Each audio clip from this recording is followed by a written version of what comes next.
Pour coudre la maille, vous avez différentes possibilités. Vous pouvez coudre la maille à la surjeteuse, tel que c'est prévu, mais également avec votre machine à coudre. Si jamais vous sélectionnez le point droit classique de votre machine à coudre, vous vous retrouverez avec une couture qui ne suivra pas l'élasticité de votre tissu. Alors que si vous prévoyez le point spécifique tissu élastique de votre machine, vous aurez une couture qui va vous permettre de suivre l'élasticité du tissu. Lorsque vous choisissez de réaliser des ourlets sur un ouvrage en maille, vous pouvez vous retrouver à utiliser ce qu'on appelle une aiguille double ou une aiguille jumelée. Dans ce cas, vous allez monter sur votre machine 2 bobines. Une première bobine de manière classique et une seconde bobine qui viendra se mettre dans la deuxième aiguille de l'aiguille double. Enfilez vos fils et répartissez vos aiguilles, l'aiguille de votre bobine principale sur l'aiguille de gauche, le fil de votre seconde bobine sur l'aiguille de droite. Vous voilà donc prête à réaliser votre ourlet ou votre couture avec l'aiguille double.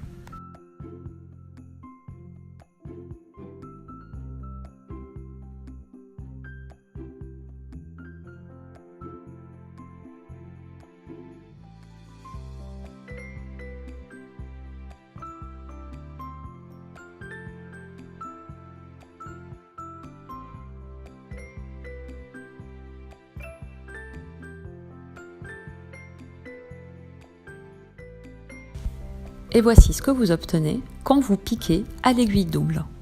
Cela vous donne l'équivalent de 2 points droits sur l'endroit de votre ouvrage et d'un point avec de l'élasticité sur l'arrière de l'ouvrage.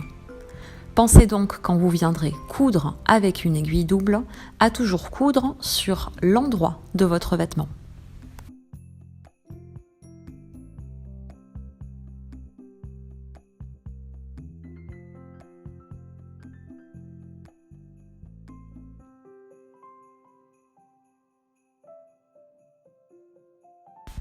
Je récapitule donc avec votre machine à coudre.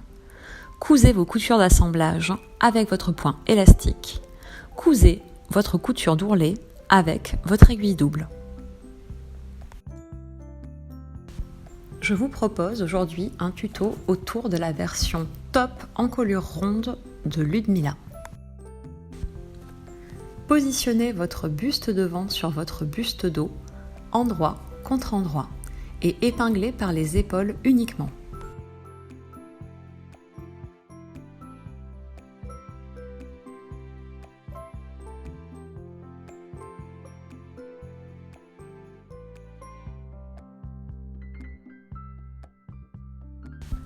Le top Ludmilla est un top en maille. Je vous montre ici l'assemblage à la surjeteuse.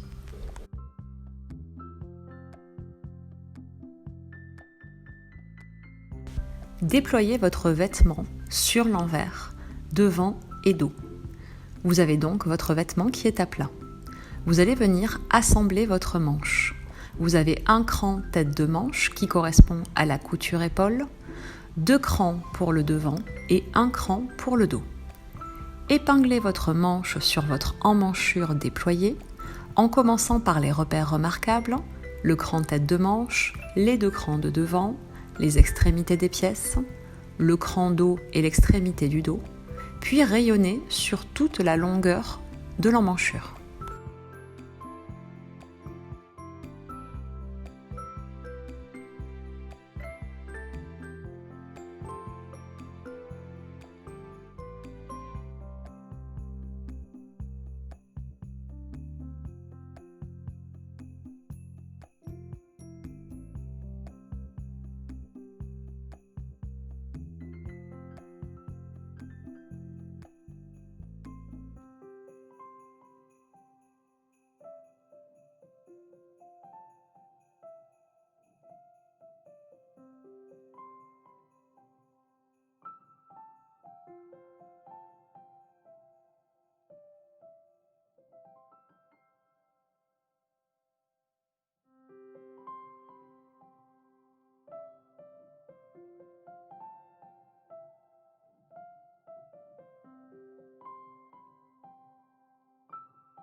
Cousez votre manche sur votre emmanchure.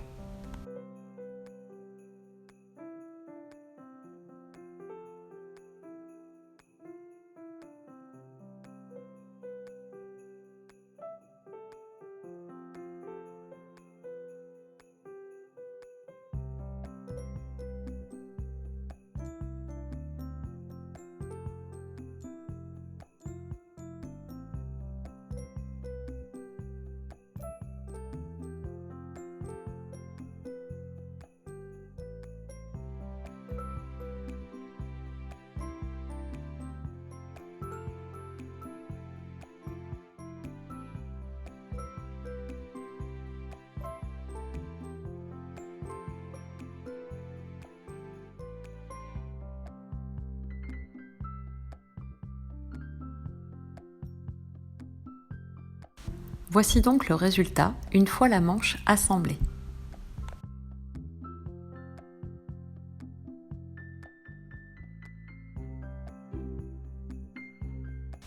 Une fois vos deux manches assemblées sur les emmanchures, rabattez votre vêtement sur lui-même, endroit contre endroit. Vous aurez donc le buste devant qui vient se positionner sur le buste dos, la manche qui vient se replier sur elle-même. Vous allez épingler sur toute la longueur, en commençant par le poignet, la couture en dessous du bras. Vous rayonnez en épinglant tout le long de la manche, puis vous venez ensuite épingler sur tout le côté du vêtement.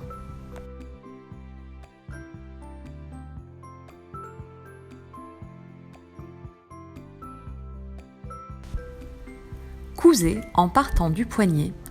Vous allez remonter jusqu'à la couture qui est en dessous du bras, puis vous finirez en cousant le long de la ligne côté du vêtement.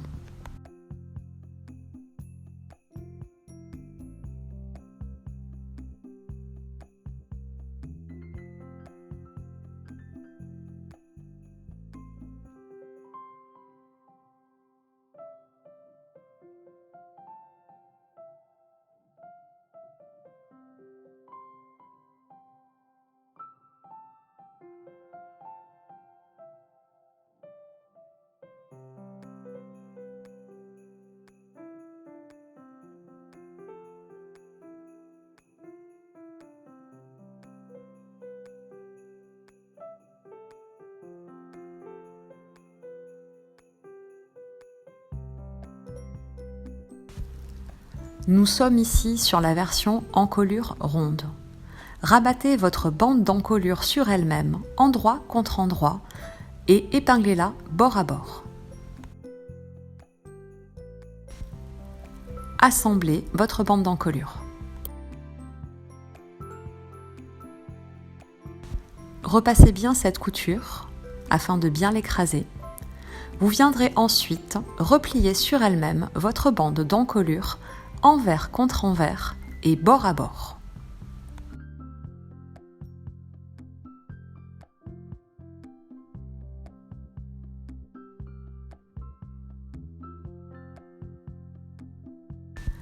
Assemblez votre bande d'encolure sur l'encolure de votre vêtement. Afin d'éviter d'avoir la couture d'assemblage de la bande d'encolure qui se retrouve sur le milieu devant ou le milieu dos, ce qui n'est pas très esthétique, je vous conseille de venir la positionner en vis-à-vis d'une des coutures de l'épaule. Épinglez donc bord à bord sur la couture épaule votre bande d'encolure, puis épinglez sur tout le tour de l'encolure en étirant très légèrement la bande. Votre bande a une dimension légèrement inférieure à votre encolure. C'est tout à fait normal, vous êtes sur de la maille et vous ne souhaitez pas que votre encolure soit détendue ou qu'elle ne baille. Donc quand vous viendrez épingler, étirez un petit peu la bande, épinglez sur l'encolure. Répétez ça sur tout le pourtour de votre encolure.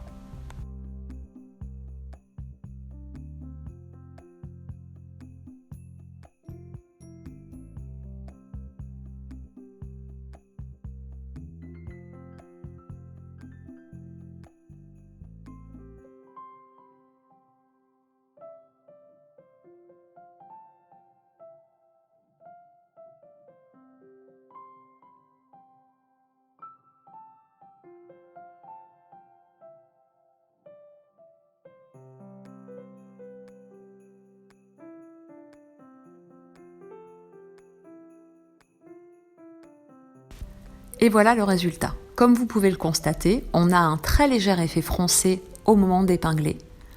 Ceci sera ensuite résorbé et bien mis en place une fois que vous aurez assemblé. Cousez votre bande d'encolure sur l'encolure de votre vêtement.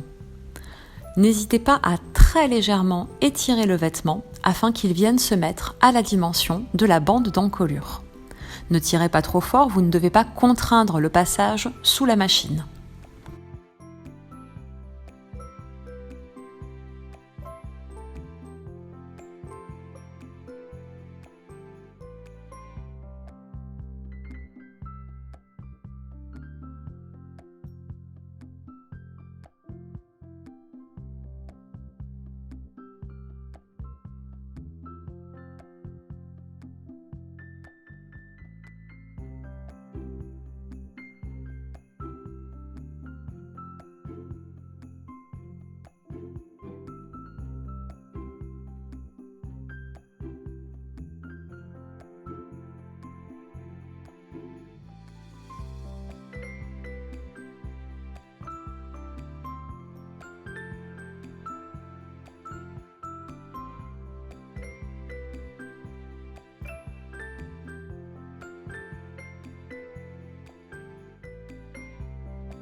Il ne vous reste plus qu'à déployer la bande d'encolure, à bien repasser la marge de couture sur l'intérieur du vêtement et vers le bas. Votre top Ludmilla a désormais son encolure assemblée.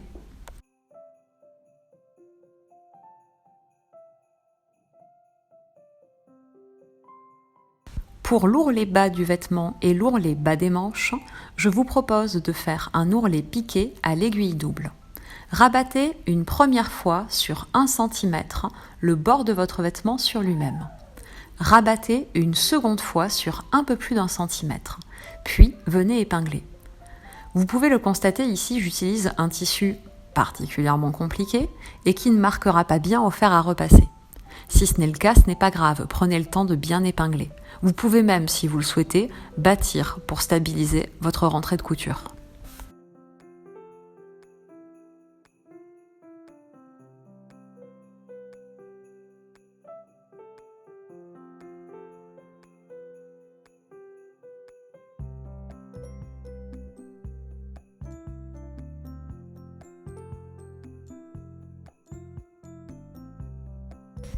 L'aiguille double est en place, vous n'avez plus qu'à piquer sur l'endroit du vêtement votre ourlet.